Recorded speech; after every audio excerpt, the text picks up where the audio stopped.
And I'm delighted to host this event on the 2023 World Development Report.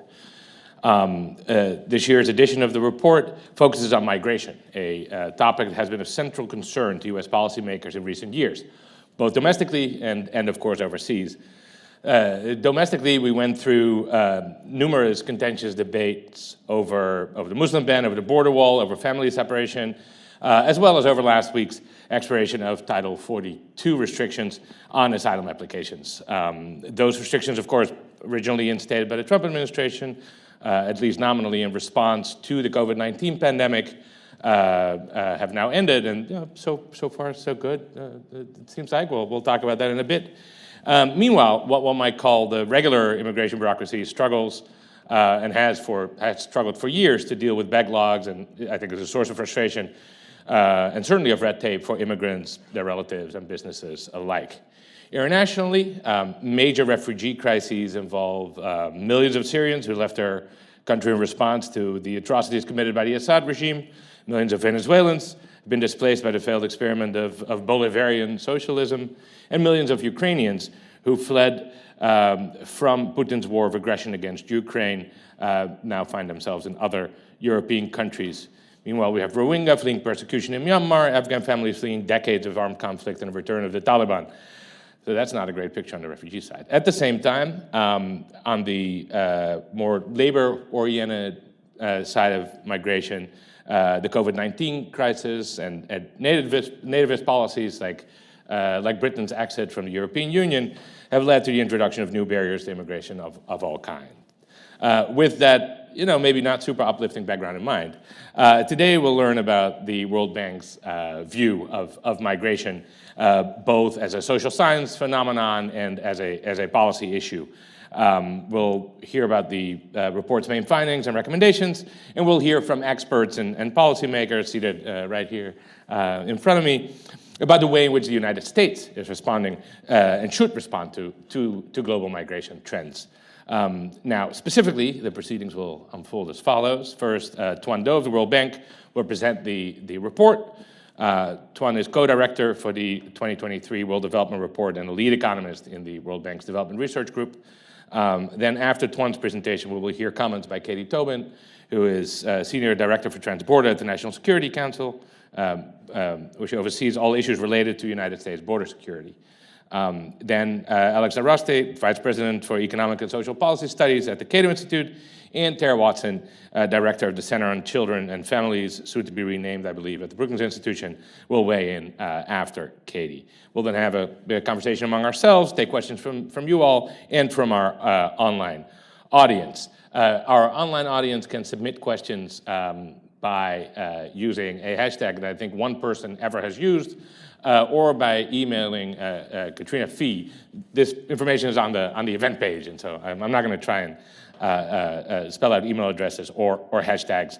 Instead, I'll refer you to the page you're physically on as we speak.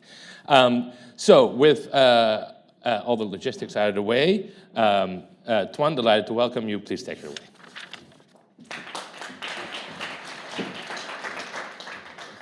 Thank you very much, Stan. So I'd like to thank the American Enterprise Institute for hosting this event and all the discussants for taking the time to have a discussion after this presentation. So I welcome you here and also all our listeners online. So let me start straight into the presentation.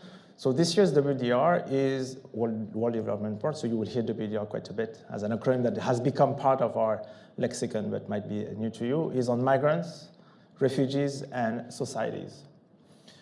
So I'm here to present the main findings of this report, but I'd like first to acknowledge that this is the work of a big team, 30 people, and some of them are in the room, and I thank you for coming. So we've been working for 18 months. We have had an academic committee, and some of those members are also sitting here in the room, and also a more policy-oriented committee that has been working with us throughout this entire journey.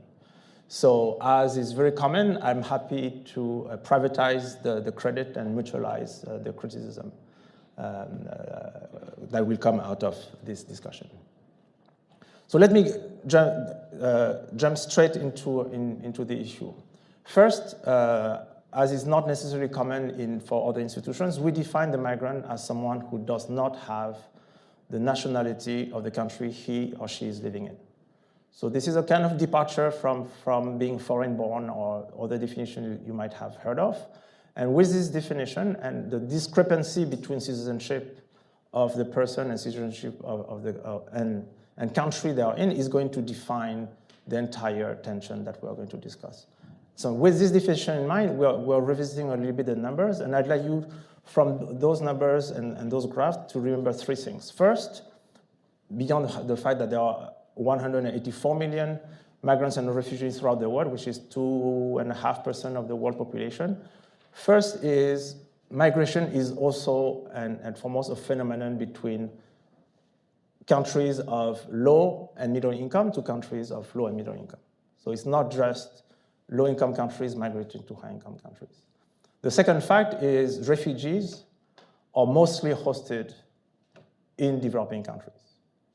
Second fact I would like to bring to attention. So out of the 35 plus million, 3/4 of them are in low or middle income countries. And then the third fact is most countries there is no such thing as countries that are origin countries or countries that are destination countries, but most countries are both, and this phenomenon is going to increase over time in the sense that countries will be receiving migrants, but also will be sending workers abroad. Migration is a result of arbitrage, of adjustment to welfare gaps, and here on this map, whether you take income per capita, whether you take human development index, most of the migration corridors are going to be driven by gaps in those welfare differentials. So what we wanted to do in this report is first take a picture of what is happening, but also look at some of the main determinants of migration to have somewhat a forward-looking view on what migration is going to look like. And in terms of the drivers that we believe are important and going to reshape migration flows and are going to be very high in the policy agenda, the first one is one about demography. So demographics, we believe, is going to change the global labor markets and will intensify the competition for workers. So on this graph, you have on the top Italy, the different age pyramids for Italy. The one on the left is the age pyramid in 1950. The one in the middle is today's. And the one on the right will be the age pyramid in 2050. So just as a reminder, the actors of the demography of 2050 are born today. So in a sense, those extrapolations are not coming to too much uncertainty. So Italy is a population that is aging. I think it's among those countries like Japan, one of the first countries where the age pyramid is actually inverting or is about to invert. As an example, in Italy, if we have 60 million people today, the country is going to have around half of that population at the end of the century. If we take the example of South Korea, we're talking about 1 out of 6 South Koreans by the end of the century who will have 80 years or above. Not 65, we're talking about 80 years. So 1/6 of the population will be 80 and above. Now let's move to the bottom line before going to the middle one, is countries, low income or lower middle income countries such as Nigeria that are still very young, and the population is still expanding at a very high rate. We're talking about 7 children per woman in Niger, and Nigeria is in the course of becoming the second most populous country by the end of the century, after India. And so and if you look at the middle row, countries like Mexico, but many others, Turkey, Mexico, Malaysia, and you name it, are countries that are well engaged in what we call their demographic transition. So from a young country, the population is aging. And what does it mean? It means that they are going to become countries that move from being only sending migrants abroad, are also going to receive migrants at home. So what we are seeing for the years to come is a change in how the global labor markets are going to behave, with a change in the demand from aging countries, but no new demand coming from middle-income countries. Second factor that we'd like to draw your attention on is the one on climate. The change in temperature is going to generate not only a decline in income, but a threat to the habitability of places. And so those two will concur to increase the pressures to change places. And if so far movement has been at short distances, meaning within countries or to close neighboring countries, the big question is to what extent those movements are going to become moved from being internal, from being cross-border. And in that situation, what policies are being taken today to mitigate climate change, what policies are being taken today for countries to adapt to the effect of climate change is going to be critically determinant as to whether climate change is going to create migration that is remaining internal or is going to exacerbate the current trends in cross-border migration. So as you can see, you can guess right away that one of the key tenets is that migration is not a monolith. Everybody is not migrating for the same reason. Everybody is not the same. Every migrant is not identical. And so what we try to bring as a decision tool, as an analytical framework to think about migration is what we coined the match and motive matrix. So what does it mean? It means that people differ by their match to the destination country and differ by the conditions under which they migrate. And this determines the policy space that we want to think about when we want to manage different types of migration. So let me jump straight into our framework. So think about one first lens is an economic lens where the movement of a migrant determines the impact it will have on the destination society.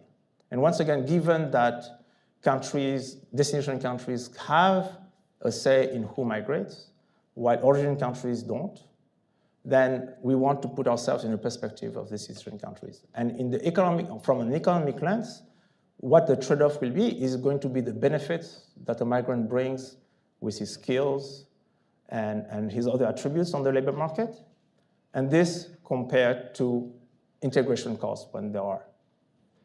And the tension between the benefits and the costs determines whether there's a strong or weaker match for the migrants migrating to a given destination country. In a way that is not related to an economic view of migration, you have the legal view of migration. The international approach recognizes that under some circumstances, when there's a legitimate fear for migrant safety when he or she is being returned home, there is a responsibility from the international community to host the migrant. So that's what we call the motive axis, which is if the fear at the origin is high, destination countries have the duty to host the migrants as refugees. And when the fear subsides and the opportunity of destination dominates the motive for migration, then we're in a space where there is discretion from a legal standpoint, from the destination country's standpoint. So an economic approach, an international approach, and when we all overlay them, we have what we call our match and motive metrics. And the idea, this creates 4 quadrants for which the policy space are well identified. And here again, the main objective is really to understand that migration differs by who migrates and under what circumstances. And so the policy instruments to address those migration flows should be adapted to who migrates and under what circumstances. So we define when there's a very strong match, but the migrant moves for opportunities, that's the space of most economic migrants and the bulk of cross-border movement. On the other side, on the other hand, when match are weaker and the motive is driven by fear at the country of origin, we're dealing with refugees. And finally, the bottom left quadrant is one where there is more issues, is when the migrants don't qualify for refugee status, and at the same time have a weaker match with the country of destination. And that's what we coin distressed migrants. So let me go over those in turn.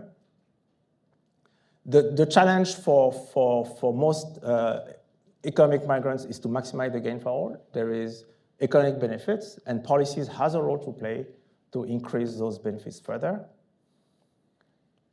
In the case of refugees, we are talking about ensuring the sustainability, because once again, it's the international responsibility to be shared among all countries in the international community. And finally, for the case of distressed migrants, the issue is really an issue of reducing the need for those movements, absorb the migrants in the society of destination, or return them in a humane fashion. So these are the issues at stake for that category. So when the match is strong, then what is the policy space? First, for country of origin, being a large source of revenues through remittances, a source of knowledge transfers. For country of origin, embedding migration as a strategy for development is a way to maximize the benefits, protecting migrants in the country of destination. And the country of destination, maximizing the benefits involves fighting discrimination, recognizing skills, and also when migration has adverse effect on the local population, having active labor market policies or social protection. In the case of refugees, the issue is ensuring sustainability, but what else is also allowing migrants to reach autonomy. Taking the example, for example, of Venezuela, Venezuela and Colombia granted legal rights to migrants right away, allowing them to look for a job, allowing them to move freely within the country to find better job opportunities. So not only it's about giving them protection, but also allowing them to increase the match, because once migrants are given protection, they behave as any economic agents looking for labor market opportunities. And finally, the quadrant that we believe to be small in numbers, but large in terms of political controversies and media coverage is distressed migration. And here we look at different experience, and we identify three main issues to look into. First, extending the scope of international protection, because migrants, those types of migrants first, don't qualify as refugees, but as the US did for Haiti, have temporary form of subsidiary protection in order to account for the fact that migration, the motive for migration is not necessarily just an economic one. And at the country of origin, obviously the role of economic development to provide alternative to disorderly and dangerous migration. So the role of development in this case is critical, so that not only, it's not about whether development is going to increase or decrease migration, but development is going to allow some to not migrate and empower others to migrate in better conditions. And in the meantime, the availability of more legal ways, legal pathways will allow to change the incentives of migrants. So you have here the different set of policies for different types of migration, but we would like to finish with a message is, in order to have a different migration policy, we want to make policy differently. And what do we mean by this is increasing the scope of multilateral cooperation, whether it's between countries, when we're talking about more type of bilateral labor agreements, but also internationally when it comes to burden sharing in the case of refugees. The second point, and I think this is very relevant for organizations like ours, because our way to engage is with sovereign governments. I mentioned at the beginning that migrants are characterized by being citizens of a country in which they don't live in. So the way to engage one way to engage is to have additional financial instruments so that sovereign countries who maximize the welfare of their own citizens can also, through those financial instruments, also incorporate the welfare of non-citizens. And finally, inclusive decision-making, where more voices need to be heard. So in some cases, migration policy is in the realm of the Ministry of the Interior, in other places, voices to social partners is being heard, the voice of migrants themselves, of the diaspora is being heard, and inclusive migration policy might be able to open new doors for alternative policies. So I'm going to stop here and finish with the key messages. The one main message is that migration, given the trends in demography and in climate change, is going to be necessary for countries, and this at all levels of income. And the other two, which are what I'm repeating from before, is when the match is strong, meaning there is gains to be had for the migrant, for the origin country and for destination country, there's a policy space which is comfortable to make those gains larger. When the match is weaker, when we're dealing with distress migration, when we're dealing with refugees, this is where international cooperation comes in. And finally, just to repeat the later slides, the need to have different ways to work together in order to find different types of policies. So I'll stop here and thank you for taking the time to listen here and online.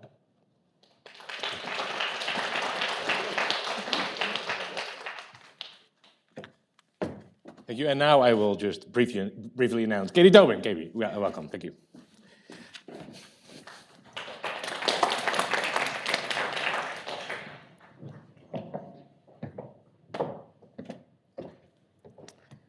Hi, everyone. Good afternoon. It's a real pleasure to be with all of you today. Migration is a topic that is close to my heart and a central focus of my work with the Biden-Harris administration.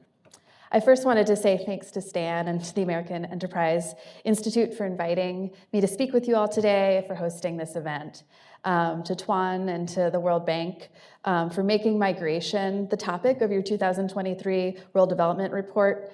I read the report this weekend and think it is such an important contribution to the global discourse on this topic, so thank you.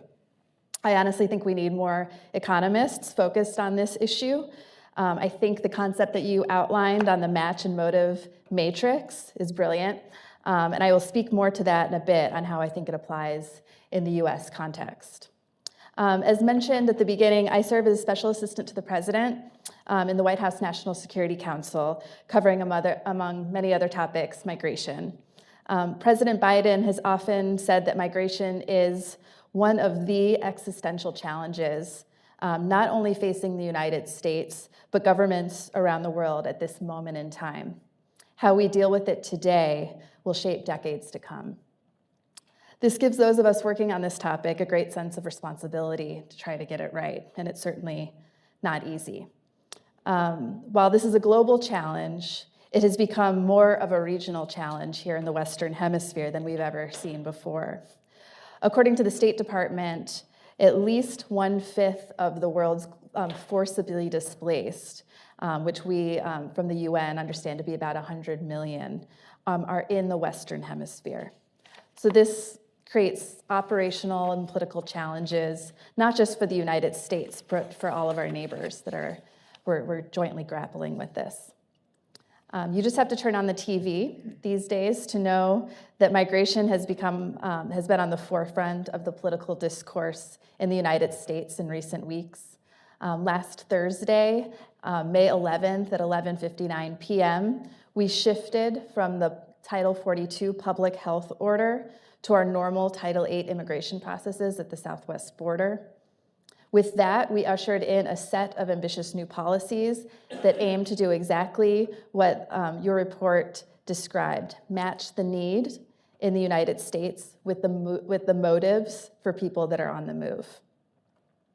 It's a really interesting moment in time right now in the United States because we are actually facing higher labor demands than we have in a really long time. And I think it's safe to say, to quote the report, that the match is strong in the United States, that migration to the United States does yield benefits that exceed the costs if we get our policies right, and that is the real challenge. I won't pretend to be an economic expert, but the reality is we currently have at least 10 million job vacancies right now in the United States.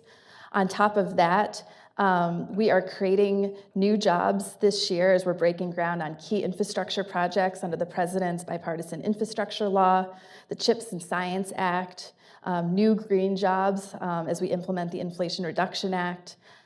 This is an exciting time in America. And as our economy grows, we need workers that we just don't have enough of. So it is in our interest to bring people in and to stay competitive globally. We hear from Republican and Democratic governors and mayors all the time about the fact that they need more workers in their states and in their cities. So the challenge is putting these pieces together and doing it in an orderly way. This is what me and my team and so many others in the Biden-Harris administration have been working on since day one. You hear us talk a lot about legal pathways. We're extremely focused on, one, increasing the number of legal pathways for people migrating to the United States, and two, making it easier for them to access those legal pathways. To oversimplify it, we assess that there are three primary reasons why people are seeking to come to the United States. One, for economic opportunity. We have lots of jobs and we have higher wages than a lot of countries in the region. Number two, family reunification. A lot of people have family here and they've been separated a long time. They want to be with their family. And three, protection. As was noted in the last presentation, we have a lot of people fleeing persecution, fleeing hardship in their home countries, and they're seeking safe haven in the United States. So how do we ensure that we have the available legal pathways that match those motives? The obvious answer, honestly, is that we reform our laws. And we would love to see Congress act on this. But without Congress, we have had to be very creative in the last 2 years. In year one of the administration, we focused a lot on turning back on and expanding existing labor protection, family unification pathways, with a particular focus on Central America, where we were seeing the highest numbers arrive to our southwest border. We did things like invest in the labor ministries in Honduras, El Salvador, and Guatemala, and make it easier for people to access the H-2A and H-2B seasonal worker programs. We more than doubled issuances of H-2s in Central America in FY22. We also turned back on the U.S. Refugee Admissions Program, the Central American Minors Program. It goes sort of without saying, but coming out of COVID, we also worked really hard to reduce immigrant and non-immigrant visa backlogs at our consulates in key countries where we were seeing high rates of outflows. Year two and now year three, we are starting to make some really big moves and announcing a lot of new legal pathways. I wanted to reference two from last year. When we had new sudden displacement crises, one, the war in Ukraine, and then later in the year, we started to see really high numbers of Venezuelans, Cubans, Nicaraguans, and Haitians arriving to the US. We worked to establish new innovative humanitarian parole programs specifically targeted to those populations. We made them sponsorship-based programs, so people had to have someone in the United States that would come forward and apply on their behalf. We made these programs extremely easy to access through the use of technology.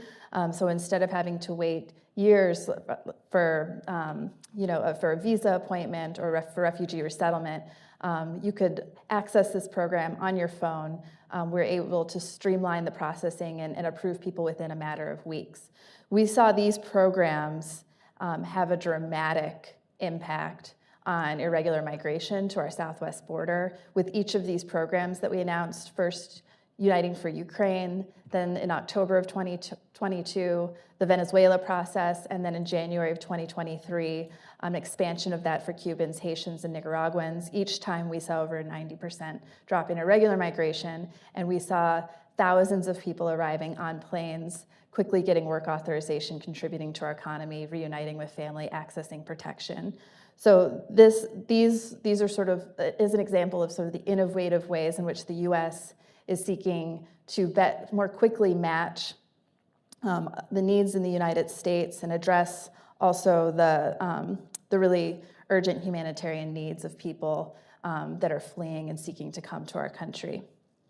Surrounding May 11th, we made a new series of announcements that further seek to expand pathways and make them more accessible. We announced that we'll be establishing regional processing centers across the Western Hemisphere. We also announced new family reunification parole programs for the 3 Northern Central America countries as well as Colombia. With the regional processing centers, the goal is to make it easier for people to access these legal pathways. We have found as we've expanded our legal pathways that many of them are actually undersubscribed. Sometimes people need more support. They need someone to guide them through the process. So we're hoping that these regional processing centers will again help make that match. But it's not all about the United States, and we recognize the multilateral component of this. And I appreciated that what the report said about if the match is weak, the costs need to be shared multilaterally. We get that. The United States gets that. The Biden-Harris administration gets that. And I wanted to talk a little bit about some of the things that we are doing about that. So in June of 2022, President Biden mobilized 21 countries in the Western Hemisphere to adopt the Los Angeles Declaration on Migration and Protection. This is our signature framework to have a common approach to managing migration in the Western Hemisphere. Under Pillar 1 of the LA Declaration, there's a huge focus on this concept of the match and motive matrix. We see that the majority of the countries in the majority of displaced people in the Western Hemisphere are indeed being hosted by middle and low-income countries.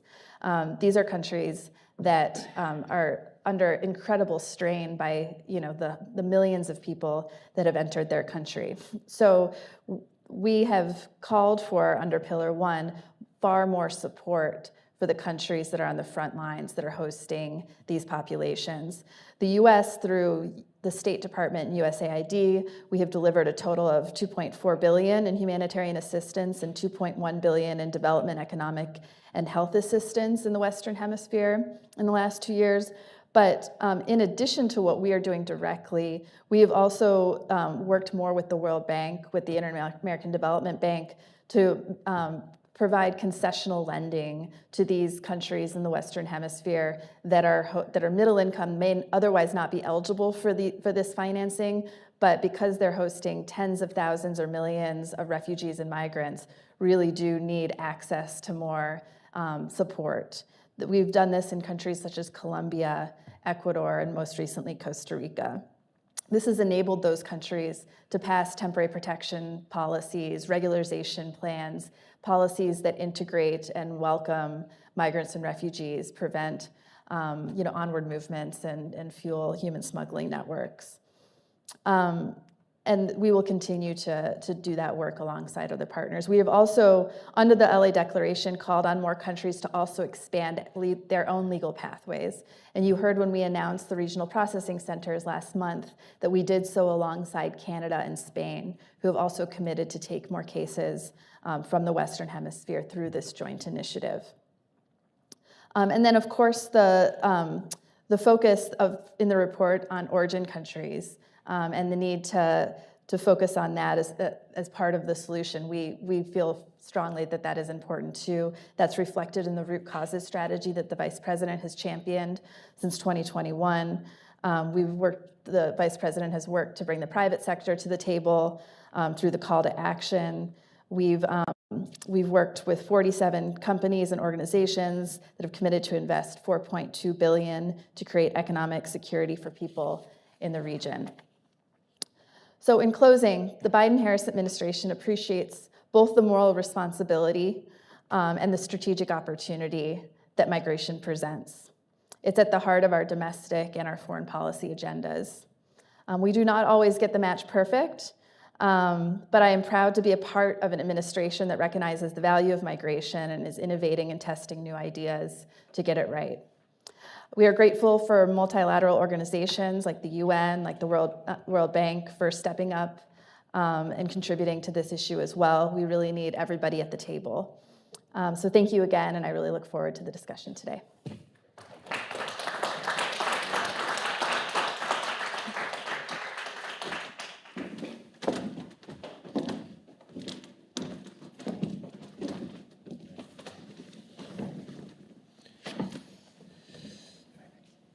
All right, thank you both for your comments. I think that was an excellent overview, both of the report and of really everything that's happened in immigration policy over the past 2 years, at least as far as the Western Hemisphere is concerned. I wanted to turn to Alex and then to Tara to hear what they thought of the report and of Katie's remarks, and then after we hear from the two of you, we can have a little more informal conversation, and I will ask my burning questions. Alex, you want to go ahead? Yeah, so first off, thank you very much for the invitation, Stan, and thank you for writing such a wonderful World Development report. This is a really comprehensive, thorough report full of data and insights about how migration works globally. So thank you for putting that together. I'm struck, I saw a chart in there that I've seen occasionally throughout my career, which is the place premium. The wage increase that a worker can expect coming to the United States. And the median wage increase, the wage increase for a migrant from the median country, developing country, can expect a 5-fold increase in wages on the lower end for lower end workers coming to the United States. It's an enormous economic benefit for the migrant, but also for the country where those individuals eventually settle. This has been true for a long time. I suspect it will continue to be true for a long time, and even if the demographic trends continue, as we think will increase going forward. Still, though, we have no reform. We still have no, we have a relative immigration liberalization over the last couple of years with the Biden administration, starting from a low point, which, thank you very much, by the way, for doing that, turning around a lot of the policies from the previous administration, let me put it that way. So thank you for taking some big steps and opening it up. I just am concerned that a lot of the reasons why we haven't had liberalization in the relatively recent past, comprehensive reforms or large-scale reforms, will continue in the future, even though we're staring at these very large benefits. But I do think it's wonderful to have these benefits described in a very accessible, well-researched, well-written, and clear way by the world in the World Development Report. Tara, you want to go? Sure. Yeah, thanks for hosting this, Stan. And I really also appreciate the focus of the report on migration. It's part of the development economics framework that sometimes gets overlooked. As a U.S. policy person, I also appreciated the match and motive matrix because it really highlights how policy can shift migrants from part of the graph where they are not well matched, they are not contributing economically, to the part of the quadrant where they are contributing economically. And I think smart policy has the opportunity to really shift most migrants into that upper part of the graph there. I also really appreciated Katie's comments and have liked seeing much of what the Biden administration has done, including the humanitarian parole efforts. However, I would love to see Congress take action. An administration can only do so much because as soon as the administration is over, a lot of those decisions can be undone. And so, working within a constrained system, there are a lot of creative ideas happening, but we need to get Congress to recognize the imperative. For me, there's an economic imperative and a demographic imperative to expanding our immigration flows through expanding our legal channels. And most of that has to come through congressional action. Very good. Thank you, Tara. I have a few questions. I'm going to start with giving both Tuan in particular the opportunity of responding. Katie, if there's anything you want to say, respond to what Alex and Tara said. But Tuan, any comments after what we've heard? No, so I thank you very much for your comments, and thank you for recognizing that all the work that has gone into this. I think for us first is to see how what we've done by looking at every country in the world, whether it's a sending or receiving country, seeing that there is some echo in a country such as the US is a kind of good litmus test for this report. And I think as we are starting to disseminate across the world, Xavier, one of the co-authors, is in Germany. Charles is in Turkey. So I think having first this sign that there is some relevance to the policy debate in the US is giving us a lot of energy to keep and disseminating the report elsewhere. Tuan, could I ask you a few questions that relate to some of the things you presented? The first one is on the demographic transition that you talked about. You showed the age distribution for Mexico as it has evolved. Now, there's a paper from a few years ago by Gordon Hanson. It's titled something like the Mediterranean is the new Rio Grande, where he does exactly this, right? He goes over the change in the age distribution in Latin America and says that, soon immigration pressures in the Western Hemisphere will be dramatically reduced, and they will instead intensify on the sort of southern periphery of Europe. I think the latter we've definitely seen. The former, I don't think we've seen at all so far. And so, in this paper, it's like 10 years ago by now. I don't know how far out he is forecasting, but that seems like quite a bit. Do you feel like that those pressures are going to go away soon? Are there other countries in Latin America that have a completely different age distribution or that are evolving differently? How do you see that? Because I think the Mexico picture is pretty striking, but I don't know how applicable that is to the whole hemisphere. And if it is, then why aren't we seeing much more of a reduction in flows? So we do see that the net migration Mexico to the US is now negative. So there are more people coming back to Mexico than people are leaving Mexico to the US. And I think when we look at this and we look at countries at different stage of their demographic transitions, that's a phenomenon that we are expecting to see more and more. And Mexico is very much advanced in this demographic transition. And so why? Because that's not how. If you just followed media reporting, that's not the impression you get. And is it that other countries in Latin America are at a different stage? I think other countries in America are at different stage, and the distance to the US is also different. So all this plays into the decision to migrate. And so then separately, so we have that age transition. How much of the push does that explain? Because of course, the events that unfolded in Venezuela triggered immense flow, and crime in Central America triggered immense immigration flows. And I think there are countries in the Middle East, in Northern Africa, where we've also seen these enormous flows unleashed. Just in terms of magnitude, those sort of permanent age distribution-driven flows versus just countries failing completely. How important are those two drivers? So if you look at the numbers I showed you before, we're talking about 35 million refugees out of a population of 200 million or so migrants overall. So we're really talking about different orders of magnitude when we look at what the so-called economic migration compared to refugees, so forced displacement. And I would bet that ratio is inverted when you look at space taken on a newspaper. But I think that's one of the big challenges, is not, that the policies for forced displacement, distress migration do not overshadow the need for different type of policies for the economic migration. And those two drivers how correlated are they the fear at origin and opportunity at destination? Because you often, you'll hear migration advocates sometimes say that it's very difficult to disentangle those two push factors. Is that something you would disagree with, or?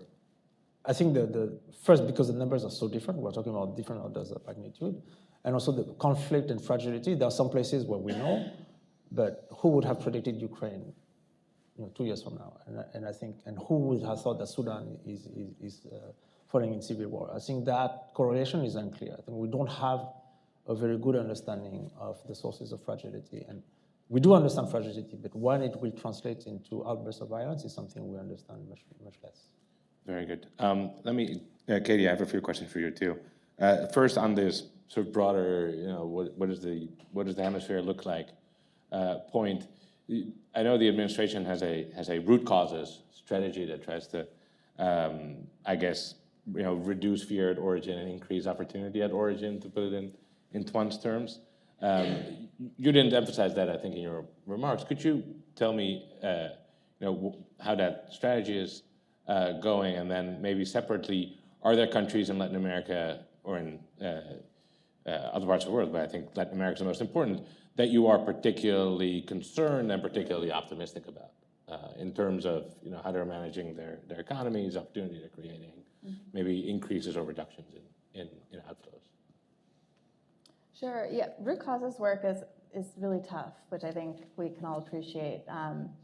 And so we've been really President Biden as vice president was incredibly focused on this, and so it was really important that when coming back in as president, that we reignited that work in Central America, and he asked the vice president to take this on. And we've made progress. I think it's really encouraging to see the investment from the private sector. We've done a lot to put money into the hands of NGOs, civil society organizations, the people themselves. But we have seen, some democratic and backsliding in some of these countries. There's concerns about, the corruption issues, and this gets in the way. This makes it complicated, and our administration is not willing to turn a blind eye to those issues. So it makes the progress slow. In other countries where we're seeing high outflows, we have, very little diplomatic opening to do much at all. And I won't name countries, but there's it's a challenge. I was going to hoping you'd rank them all from good to bad, but that's fine. Yeah. So yeah, I think where we see the most opportunity in maybe potential for return on investment, to use economic terms, is in investing in these middle-income host countries in the region that already have a long-standing history of solidarity.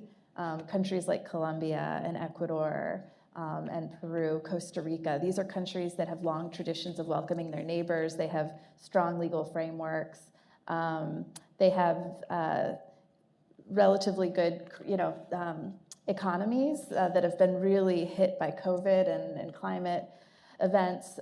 But we think that with increased investment from the international community, these countries can really be important players in this broader framework of managing migration.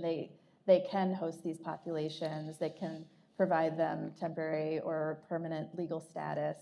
And we think that's in the best interest for a lot of these migrants too, like Nicaraguans. A lot of them would like to be in Costa Rica. I think a lot of them would eventually like to go back home to Nicaragua. We saw with Venezuelans that for years following the initial outflow in 2015, 2017, the majority were staying in South America. That's where they had the family ties. That's where they had, I think a lot of them wanted to be close and had the intention to go back home. It's only sort of when we've seen more of an economic erosion in some of these host countries where we've seen people starting to head north to North America. So we see it as, in the more immediate term, a real opportunity with these host countries. Thank you. Speaking of the immediate term, as you mentioned, the Title 42 restrictions are now gone as of a few days ago. How's it been going? What do you think? Yeah, it's too early to say. I mean, this is really interesting. Whenever there's a policy transition, we can't draw conclusions too quickly. But we believe very much in the approach that we've put forward. We've been wanting to do this for a long time, and we were really pleased to finally be able to lift Title 42, put back in place Title 8. We think this combination of more efficient processing at our border, and we've surged a tremendous amount of personnel and resources, coupled with all the work we're doing to expand legal pathways, we really do think it's a sustainable and effective approach. But we will, like all of you, we're waiting to see sort of the impact. But in the first couple of days, we've seen a major drop in encounters. Very good. I'm going to start asking some questions. Start asking or letting you ask some of your questions. But first, I wanted to give Alex and Tara the opportunity. If you have any questions for Tuan or Brady, comments about anything that's been said, Alex. So you mentioned very briefly in the report, you have a discussion about the UAE and some other countries where there are large numbers of temporary migrant workers, often, not always, but often working under fairly harsh legal conditions compared to what we want. Martin Roos, who is a social scientist, I believe is at Oxford, has argued that this trade-off between the rights that you grant to migrants and the number of migrants you let in to countries. And you've documented very well, I think, that the huge benefits to the migrants in the host countries. When you take a look at that, is that sort of a pattern that you see, that there's this trade-off between rights and the numbers of migrants a country lets in? And if there is a trade-off, where should the United States, you think, draw the line? So what we see is when, and I think I'll make an economic argument here, is when supply is so large compared to demand, prices drop. So in a sense, when it's not just the monetary aspect of it, but also other forms of rights. So that's a very supply demand-driven mechanism. We can see that the incentive for authorities when the legal framework is not necessarily the same as in other countries to adjust the labor market regulation in order to account for those rights. But I would like to highlight that all the Gulf countries are not the same, and a lot of countries such as the UAE and Qatar have gone a long way towards removing, for example, the sponsorship system, introducing more benefits, more protection. So I think reforms take a long time, and those trade-offs are being assessed as reforms are slow to happen in every places. But I think there's a realization that this trade-off doesn't have necessarily to be such in stark terms. Great. To the extent that there are still concerns, they've also purchased soccer teams and organized soccer tournaments to make sure that positive attention for those things overwhelms any negative attention they may receive. So, Terry, go ahead. I guess I have a question about, even for the migrants that are at the top of your chart, so really strong match either because they have very specialized skills or because the host country is in need of just a lot of workers with any skills. Even where the economic case is really strong, so I would put the US in this category, there's still a lot of political resistance to migration. And so even, we have this whole conversation about the border, about asylum seekers. It sucks up a lot of the oxygen. And do you think that's the reason that we can't make progress on some of the places where the economics argument is so clear? Or are there just broader political forces at work that we should be having in the back of our minds as we talk about these policies? So I don't think I have enough expertise on US public opinion, but how perceptions are formed about the benefits of migration. I think we've been talking many, many times about whether all the benefits are properly perceived by the population, whether migration is or not the guinea pig for the guinea pig, what's the term? Is being blamed for a lot of social transformation. I think it's an open question. So in the case of the US, maybe in the case, I think this mismatch that we all talk about between the actual benefits and the perception is something that is going to persist here as in many other places. Very good. Let me take a few questions from our beloved audience. And if you have a question, please raise your hand, and then I will point to you, and then please wait for the mic, and then ask a question, and then try to make it end with a question mark. Let's go over there first.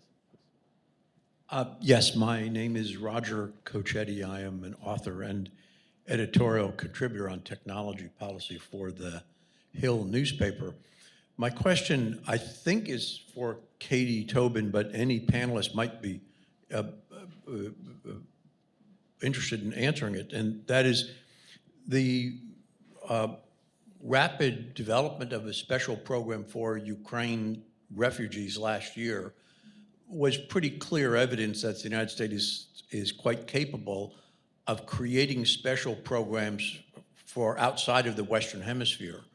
So if that is the case, why didn't or couldn't or shouldn't the United States have comparable special programs for Syrian refugees, for Yemeni refugees, for Horn of Africa, Somali refugees, for Rohingya, for any of a number of other regions, I suppose including Afghanistan. But if we can do this for one country out of region, why not do it for, because many of these are indisputably refugees and highly qualified, educated people. So just wondering why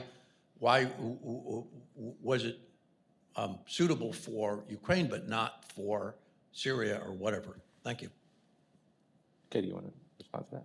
Sure, no, it's an excellent question. It's something we grapple with quite a bit. I didn't speak about it in my remarks, but another big focus of the Biden-Harris administration has been working to not only build back the U.S. refugee admissions program, but really upgrade and streamline it. So the goal would be that we would use the refugee authority in our immigration laws to welcome refugees from around the world, for Syrians, Ukrainians. So, but I think as many of you around the room know, historically, it can take several years, 2, 5, 10 years for people to be resettled, which is just not sufficient. So we've been working to reduce the time, really like build in efficiencies to the refugee resettlement adjudication, so it goes from a multi-year process to just a few weeks. And we think that that will be a more appropriate to apply to some of these urgent refugee crises that arise in the future. And that is our plan in the Western Hemisphere, that we're actually going to try to do this expedited refugee processing. The use of humanitarian parole, we often find we have a justification to use it if there's an urgent humanitarian need or a significant public benefit. But we would prefer to use refugee resettlement.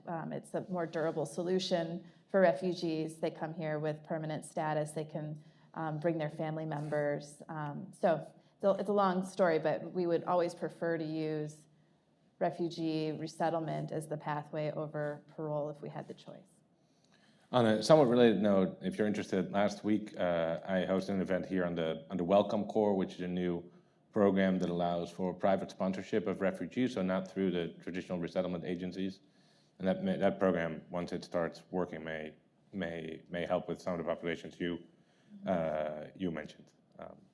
I wanted to, Katie, to ask you a different question. Anyone else should feel free to weigh in. You mentioned the Inflation Reduction Act. The administration, of course, also, I think on a bipartisan basis, passed the CHIPS Act.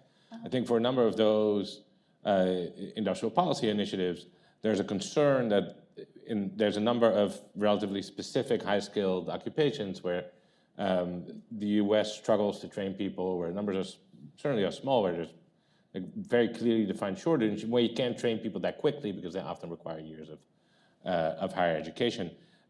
How does the administration think of that? How are you going to make those programs a success if they are pretty reliant often on foreign workers who do not have an easy way to get here, often have to go through lotteries, through years of uncertainty about their future legal status? Yeah, and this is not my direct area of focus, Yeah. but of course the priority is retraining Americans to fill those jobs, and we really view this as such an opportunity to transform manufacturing and so many other industries here domestically, but this does create a demand for increased high-skilled labor from other parts of the world, and so that is something that we're working with the State Department on and DHS to find ways, again, to make it easier for people that have these skill sets that we think can really contribute to implementing these new policies, that we can bring them in faster and have the competitive advantage. Very good. Different question, inspired by a question from an online question. I don't know. Sometimes I feel like I could make the question a little bit better. Who knows if it's better? We'll never know, because I'm not going to reveal what the original question was. The way in which the U.S. manages its border, and in which the European Union manages its southern border, right, the Mediterranean, and then sort of all the way up to Turkey. Right, there are similarities and differences. Are there lessons you think Europe should learn from the U.S.? Are there lessons the U.S. has learned from Europe? How do you think of those two situations? Do you think they're at all comparable? Some of the Europe, of course, has struck deals with a number of the nearby countries that certainly human rights activists, I think, are not super happy about. How do you think of that situation? Is that a place you look to for inspiration? Are there things you think they do terribly in the? I think we definitely, there's a need for discourse and dialogue. I think we're facing a lot of common challenges. I was just a part of an event here in Washington last week with a lot of representatives from European countries on the subject of migration and sharing best practices, and also, areas where, we think we can really learn from the experiences of other countries. I think Europe was really went through a lot in 2015 with the refugee crisis, and instituted a lot of reforms. And so, yeah, the dialogue is really critical. Okay.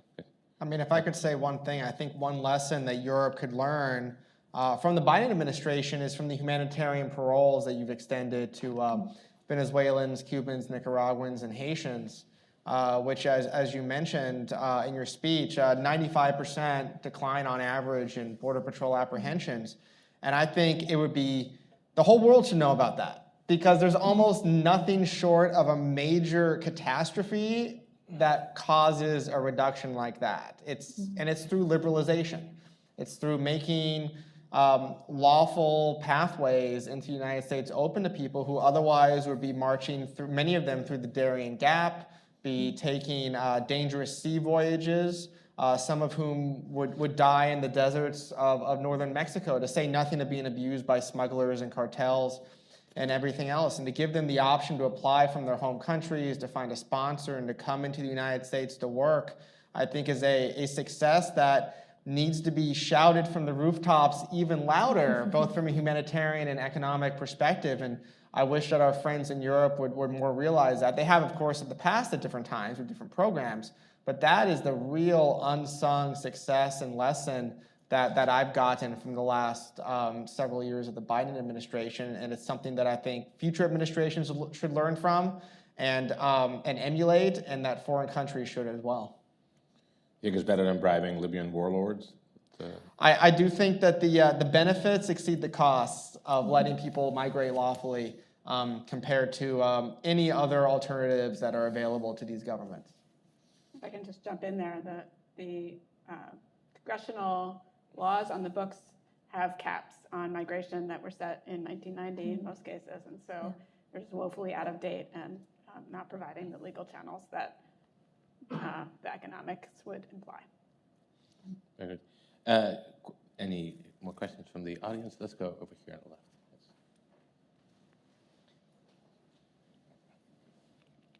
Hi, my name is Mike Holmes, and this is a question, I guess, mainly for Katie, but anyone can jump in. And correct me if I get these backwards. I think it's the H-2A that's uncapped and the H-2B that's capped. And you mentioned some of the undersubscription to some of those programs. Even I think Northern Triangle, sometimes there were struggles in filling the additional slots on the H-2B. What have been the main, I guess, obstacles to having more people take advantage of those options? And I guess the second part of this, is it purely our policy, or is there even a mismatch in desire of migrants themselves and what our temporary work programs actually offer? Yeah, no, it's a great question, and it's been a huge focus of the administration to try to maximize the value of the H-2A and H-2B program. The H-2A program, which is for temporary agricultural work, is the one that is uncapped. H-2B is for non-agricultural, so tourism and a variety of other industries.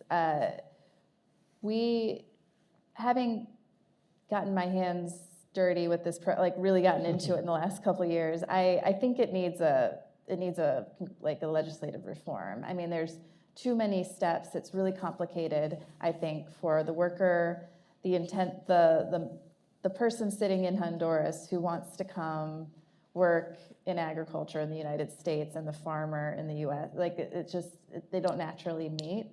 And we have done a lot of work to try to bring the employer and the worker together. but it's been a challenge. I think other countries have had more success. I think Canada has a really good model, and we're in close touch with Canada on their program. But yeah, I think that there is a need to simplify the process and make it far easier for workers to come. I think having it be employer sponsored is something worth taking a closer look at. I think to go back to these parole processes that we've set up, by allowing people that intend to work in the United States to have a sponsor, so somebody that will welcome them, help them to settle here, but not necessarily be their employer, and then have somebody immediately have access to work authorization upon arrival so they can immediately contribute to our economy, I think is a model that has proven to also address some of our economic needs without this sort of convoluted program that seems to be really challenging for somebody to navigate, and then gives a little bit too much power to the employer. So anyway, there's a need for reform. So on the parole side, if I understand correctly, people have been paroled in under the Uniting for Ukraine program receive work authorization incident to their parole, right? But not for Cuba, Haiti, Nicaragua, and Venezuela. Is it on the table to change that, or what's So same for both programs. We took the U4U, the Ukraine model, and we applied it for Venezuelans, Cubans, Nicaraguans. Oh, so and they don't have Haitians. to apply for work authorization separately anymore. Same model. Okay. They need to have a U.S. sponsor, someone in the U.S. that supports them and vouches for them, and then upon arrival, they can immediately apply for. Oh, but they work. still have to apply. That's what I'm saying. That's right. I see. Yeah, Can I just jump in on the H2 program? Another challenge is that some of the key shortage areas that we see in labor market right now are not seasonal. There are things that are longer lasting. So think of things like home health aides, where there presumably is a large immigrant workforce who would be willing to come and do that work. And there's obviously a huge amount of demand, and it will grow in the future. But you can't call that a seasonal job. So it doesn't fit into the program neatly. Yeah, I mean, I think my sense would be that people who are opposed to large new inflows of immigrants are opposed to having a non-seasonal temporary program, because that's not how guest worker programs typically turn out, right? I think, which may also be a concern with some of the parole programs where people are now paroled in for 2 years. It's not, to me, it's not totally obvious what's supposed to happen once those 2 years are over. Do you know what's going to happen? Well, to go to your comment on the guest worker program, I do think when it's a well-functioning guest worker program, that is the ideal scenario, that people come, work for a period of time, have an incentive to go back to their home country. It anchors their family in the home country. And then a lot of these programs, if you comply with the terms of the guest worker program, whether to Canada, to the US, so you go home when you're supposed to, then it makes you eligible to have that renewed over and over. So I think that model has proven to be good for both economies, and prevents like an entire family from having to be uprooted. Very good. I think we have time for maybe one more question, if anyone has one. Let's go over here. Hi, Walker Wright. I work here at AEI. Kind of going off of the World Bank's report here, where you talked about distressed migrants and refugees and the kind of idea of spreading the cost and whatnot. This is mainly just to find out more about the literature and the evidence on this in terms of refugees, where we kind of talk about them as just being a cost. I'm aware of at least some literature that shows that refugees, when they're invested in, that they also they contribute to the economy in various ways, dynamism, entrepreneurship, and so forth, if we invest in them up front. And I'm just wondering, is that an outlier in the literature? Is this what you find robustly in the economic literature? Because then it strikes me that we should also talk about refugees as also being of an economic benefit to the country as well. So I'd just be curious on what your findings have been on that. So it depends. Thank you for your question. So it depends very much on the context, on the number of refugees, and And also, and what we want to emphasize, the legal environment in which they are. And the example of Colombia, once again, or even, I think we're waiting for results from Ukraine, but if you allow them to, if you allow refugees to work, if you allow them to seek for opportunities, you give them rights, they're economic agents. And in places where there are labor scarcity, then this is also a kind of forced migration at the beginning, but then workers that are going to contribute to the economy. So it really, but once again, it's very different if you put refugees like in Bangladesh in camps and you don't allow them to work, then the fiscal burden on the whole society becomes very large. So you have two polar examples, and then we have everything in between, but I think the question is not whether it's a cost or it's not a cost, because once again, it's a legal obligation for the international community, is how can we lower those costs? And the important is using the economic potential, which brings down the cost, but also gives them the opportunity to empower themselves and become autonomous.